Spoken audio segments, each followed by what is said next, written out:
মা, তুমি কাঁদো আর আমি চুপচাপ থাকি। জানি না কিভাবে তোমার এই কষ্ট বলিয়ে রাখি। তোমার চোখের জল যেন আমার হৃদয়ের জ্বালা। কিন্তু মা, আমি কি করব বলো? আমি লেখাপড়া শেষ করে একটা চাকরি পাচ্ছি না। তুমি আমার জন্য আল্লাহর কাছে দু হাত তুলে প্রার্থনা করতেছো নামাজ পড়ে। আল্লাহ সেই প্রার্থনা কখনো বিফলে দেবে না, হয়তোবা সময়ের অপেক্ষা।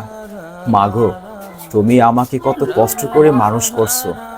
আমি তোমাকে এত বড় হয়ে গেলাম, তোমাকে ইনকাম করে খাওয়াতে পারছি না। আমি ছেলে হয়ে যে ব্যর্থ মা।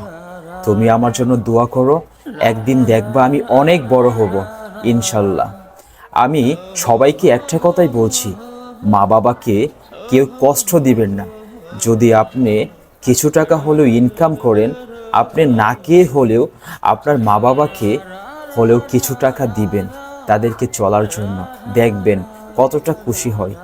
আর অবশ্যই ভিডিওটি ভালো লাগলে আমাদের পেজটি ফলো দিয়ে ভিডিওটি শেয়ার করে দিবেন।